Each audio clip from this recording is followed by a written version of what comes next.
President Trump today signed an executive order on police reform. It establishes a new database to keep track of officers with excessive force complaints. It also sets up national standards on police training, prohibits chokeholds unless the life of the officer is threatened. Boise police, though, may have beaten the president to the punch, already making some of those changes. CBS 2's Trevor Fay spoke to the acting chief, Ron Winegar, about what he's doing. He joins us now live from downtown. Trevor? That's right, Brent. You see, as Boise prepares to welcome a new police chief, Mayor Lauren McLean and acting chief Winegar spoke today about what the department is doing to maintain accountability and transparency. There are 8 suggested changes in Boise police policies. Among them, a ban on officers shooting at moving vehicles, empowering officers to stop a fellow officer from using excessive force, and a ban on chokeholds and strangleholds unless the officer's life is in danger. Acting Police Chief Ron Winegar knows changes are necessary and says he understands people's frustrations with police. There certainly feels like there's a pressure.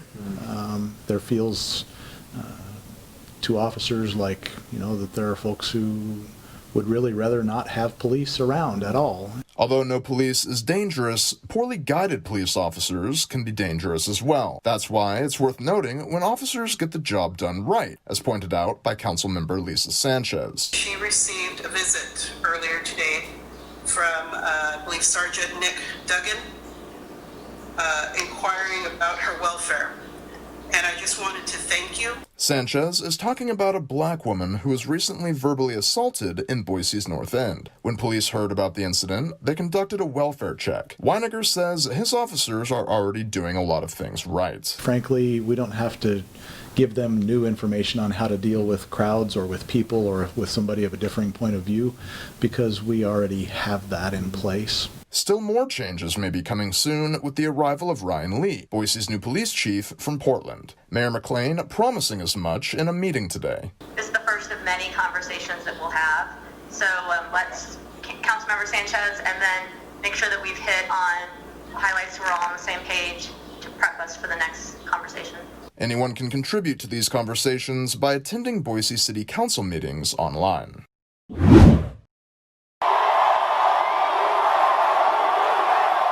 The Trump campaign's return to rallies comes as parts of the country are seeing an increase in new coronavirus cases.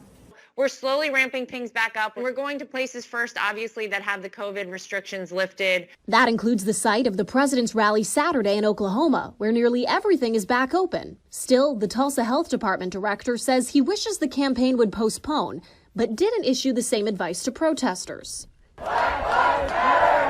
The president accuses the media of having a double standard, trying to, quote, COVID shame his rallies. But some say there's a big difference between a political rally and protests following the death of George Floyd. We're fighting for our life here, fighting for our freedom. Alicia Andrews, the first African-American chair of the Oklahoma Democratic Party, says protests are necessary for social change, but attending a rally is not.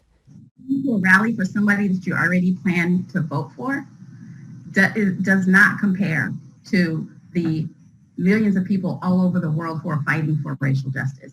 The Trump campaign is taking precautions like handing out masks and hand sanitizer, also having attendees agree to waive the campaign of liability for virus-related illness. And some see that as a red flag. And indoor events, by their very nature, because they're indoors, are going to make it more likely that someone gets contaminated. Going overboard? I don't think so. I think we're being cautious because we want to protect our veterans. The state of Idaho went into the stage 4 of the reopening plan last weekend, and that allows visits to resume at long-term care facilities. But that does not mean all facilities have already opened their doors. CBS 2's Haley Kramer talked to the administrator of the Boise, Idaho State Veterans Home about their path forward. Our veterans went through some very challenging times when they were serving our country.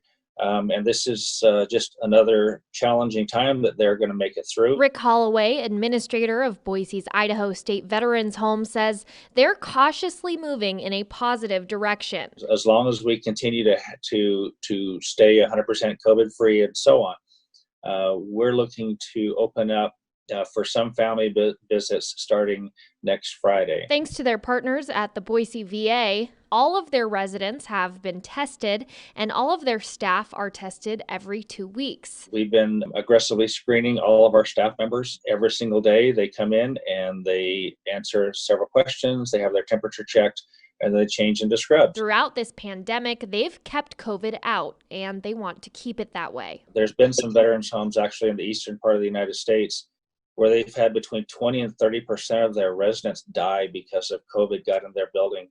And we don't want to go down that road. We want to protect our residents. The staff at the veterans home have been all hands on deck, making sure everyone is doing well physically and mentally through this isolation. But Holloway says they also understand that residents need to see their loved ones. We do have iPads that we've been able to use FaceTime and Skype and so on. But it's just not the same as seeing people in person. So the facility is taking a measured approach. We're going to have visitation from 9 a.m. until 4 p.m. 7 days a week. We're trying to limit it to 1 hour so we can have as many family members as possible visiting our veterans. And so they'll schedule that. And then when they come in, then they'll have to go through the same screening process and making sure that they're not feeling sick and that they are in an environment that is sterilized when they come in, and then after the visit, then it's re-sterilized before the next visit happens. Haley Kramer, CBS 2 News.